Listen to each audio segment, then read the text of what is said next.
This video was published by mbkpinternational.com. In this video we're going to talk about our Guillotine paper cutter,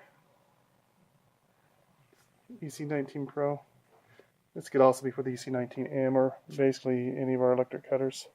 We're going to talk about any rattles possibly you may have or noises you have to try to find where it's coming from or stop it.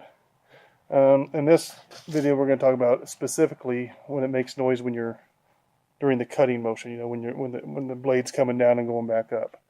So, first thing, I'm assuming you already got the electronics table removed in the bag. If you don't know how to remove this, we do have a video online on how to remove this table here to get inside the electronics compartment. And these back tables are really easy to remove. There's just two screws on the back, and you just take them off. But you do have to remove the plastic shield first, and it shows how to do that in your manual as well. So. Basically, we're going to go. First thing I want to do is if it makes noise rattling when you're cutting, just make sure you don't got nothing sitting on top of it or sitting somewhere else that's making the rattling noise. Make sure it doesn't have anything on it other than the paper you're cutting.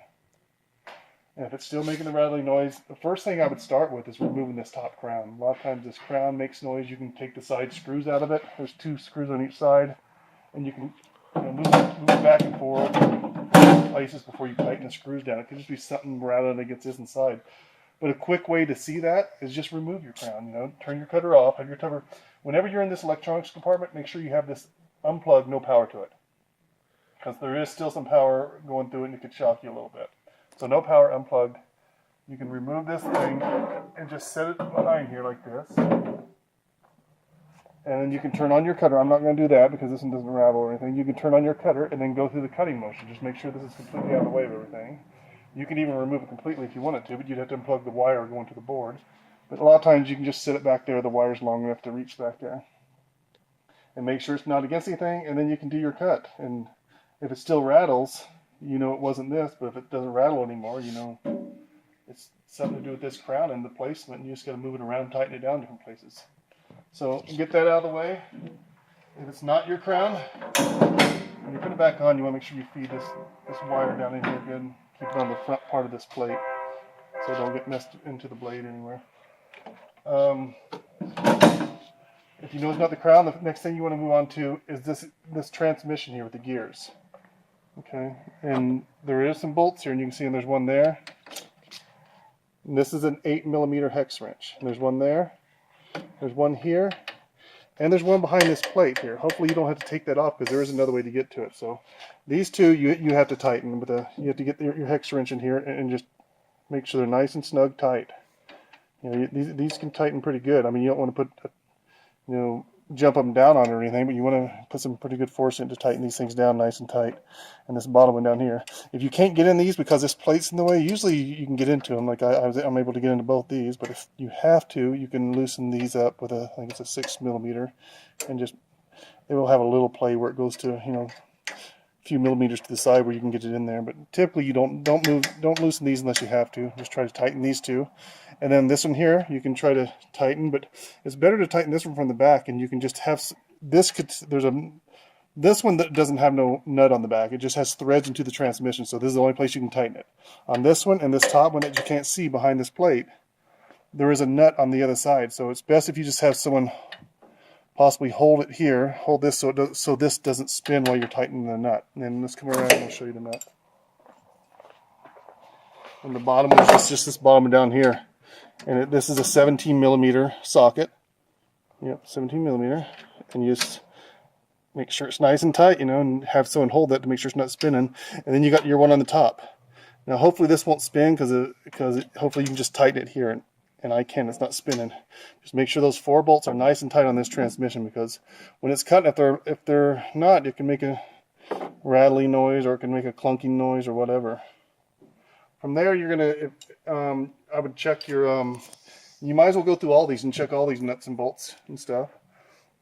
You want to check the bolts on your motor. Let me get the right wrench. It's a 10mm wrench is all you need on this. And you got 4 of them. You got one here, you got one there, you got one back there, and just make sure they're all snug tight. And there's that one there. And there's another one on the bottom here you have to get to. It's a little bit hard to get to. You may have to come up inside your cabinet stand possibly, but be careful on that. You don't want to knock it over while you're, don't necessarily climb up in your cabinet stand, but you may have to reach up in there to get that bottom one. Just make sure it's snug tight. Just be careful when you're doing that. And just make sure that's tight. That's because this is going to be your transmission and this is the motor attached to it. All that's tight, you know it's not moving. And the last thing, and typically the one that causes the most noise when these motors are running, let me get back to it, is this is the back of this motor. There's a fan inside this that spins around when this thing is on, and this is the cover to it. A lot of times this cover will rattle, or the fan inside could have a broken piece on it. It's plastic, so it could break off, and it could be clink, clink, clink, flipping around inside here, making all kinds of noise when the fan tries to move.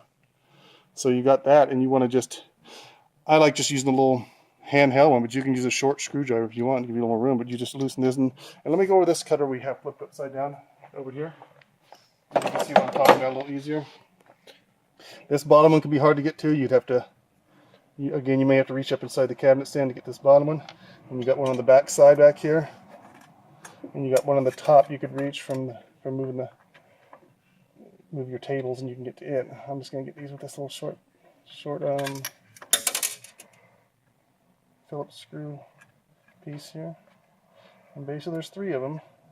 And the best way to know if it's this is just to remove this cover. Make sure you don't get no broken piece in there, and make sure all this fan is intact. And now you can operate it without that cover. You know, most people don't be putting up your hand in there or anything like that. And you really don't even need the cover unless you have to, but it does protect it in case something gets in the way. So you do want to put your cover on there when you're done. You just want to find out why it's rattling, if this is why. Take your cover off, and now you can operate your cutter. You know, make sure there's nothing around it. No boxes up in your cabinet stand where it can be hitting this, and nobody around it when you're operating it. But operate your cutter now and see if it still makes a noise, because it could be this cover right here for that. It could be one of these tabs could have broke off and fell in here, and then be flopping around here making all kinds of noise. Or this fan, when it spins, it could just be hitting this somehow. Or this thing, the screws might not be tight and it could just be rattling. So you also want to just make sure these aren't loose. You know, they're not supposed to be super tight or anything. Just make sure they're not loose. And the final thing is, I've seen make a lot of noise before. Let me put this back here. On this side is this motor here. And this motor, you know, you'll notice it's making the noise if it only makes the noise when the clamp goes down, and then it stops, and then it makes the noise again when the clamp comes back up.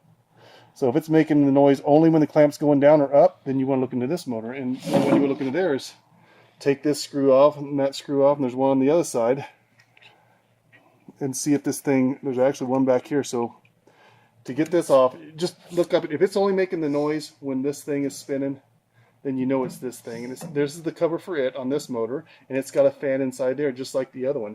And I've seen where those fans come loose and just fall down in there, and there's a single nut that holds that fan blade on in here.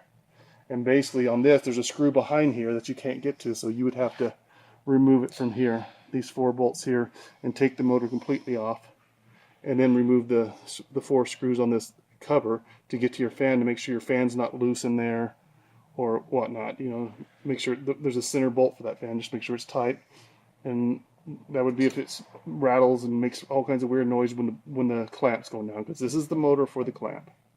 And that would be basically the last thing to check on these things. I mean, you can check other bolts and nuts around, but those are the things that move when you're doing the cutting motion. So if it's making the noise when you're doing the cutting motion, it's either this motor, something loose on this motor, something loose, the transmission itself loose, or something loose on the main motor for the blade back there. Those would be the things you would check. And also, the first thing you check is this crown, make sure it's not doing it by, as we mentioned at the beginning of the video. That's basically it. This video is published by mbkpinternational.com.